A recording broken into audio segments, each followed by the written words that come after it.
Buongiorno Italia, anche oggi in questa puntata inquadratura di cacca perché anche adesso, cioè che poi era lo stesso giorno che sto registrando, no? Sono spaparanzato qua nel divanetto coi piedini davanti alla stufa, no? Quindi. Oggi volevo introdurre la rubrica saltuaria che infilerò dentro i video a casaccio dei libri consigliati dal Zingano, perché oggi il Zingano ti consiglia La cena delle ceneri di Giordano Bruno. Giordano Bruno fu un novizio domenicano del 1500, grandissimamente grandissimo filosofo, ossia possessore di una mente aperta a nuove esperienze, a nuovi ragionamenti, ossia predisposta al conoscere. Giordano Bruno, proprio per questo motivo, fu messo al rogo dall'Inquisizione italiana, precisamente a Roma in Campo di Fiori, nel 1600 fu messo al rogo, bruciato vivo. Non sono questi dettagli che ti devono interessare, ma quel bellissimo ragionamento che impregna tutto il libro, che sostanzialmente è la... Ok, allora ho ricevuto una lunga telefonata, poi ho mangiato e tutto quanto, il che significa che non mi ricordo assolutamente a che punto ero arrivato. Stavo comunque descrivendo non tanto Giordano Bruno, ma questo testo che sto leggendo, che sostanzialmente parlava delle differenze di idee dalla copernicana a quella religiosa a quella proposta da Giordano Bruno sul movimento della Terra, il movimento dell'universo, dei pianeti. Ma non era questo il punto, o perlomeno questa è la scusante che unisce le diverse opinioni dei personaggi del libro e soprattutto le diverse disponibilità ad interpretare le opinioni altrui, a acquisirle, a farle proprie e a filosofare, ossia a ragionare incondizionatamente, ossia non basandoci sui risultati altrui, ma tenendoli solo in considerazione.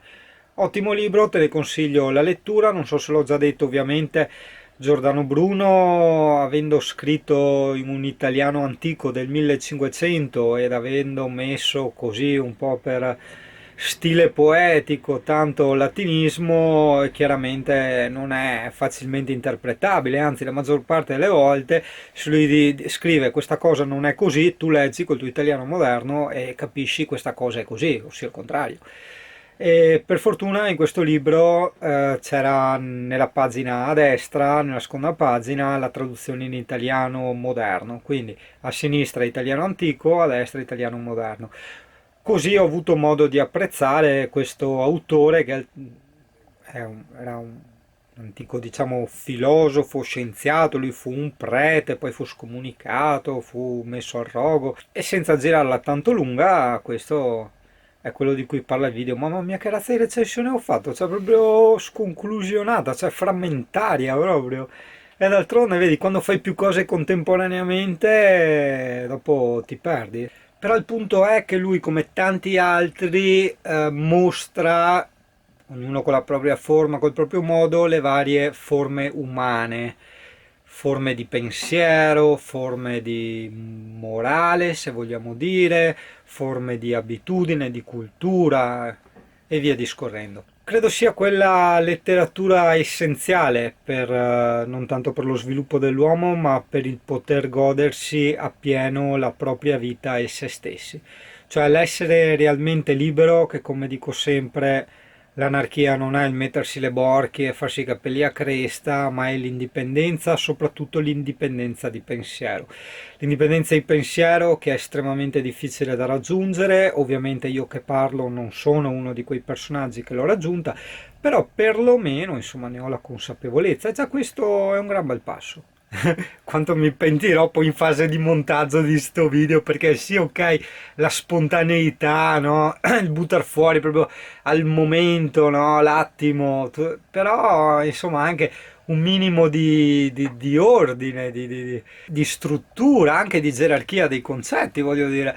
Però vabbè, d'altronde ti sei abituato, questo è un canale un po' così, tu attingi, tanto stai sicuro che il tuo cervello non dimentica nulla e poi nel sotto sotto elabora con un motore molto più potente di quello razionale, ossia di quello che usiamo quando ragioniamo a mente lucida, tipo adesso io che sto parlando, no? Queste cose hanno dell'incredibile, ma le imparai quando lessi i vari testi di Jung, che fu un psicanalista dell'epoca, e lui riusciva a far spiegare ai suoi pazienti sotto ipnosi di quei concetti che derivavano anche da alcune formule matematiche proprio che elaborava il cervello, veramente complesse, che uno dice cazzo, a mente lucida guarda che ce ne vuole, cioè proprio potenza sia mnemonica che di calcolo, no? Quindi non sottovalutare mai il tuo cervellino, tu ascolta tutto e tutti, ma cerca sempre di badare il meno possibile chiunque, me compreso.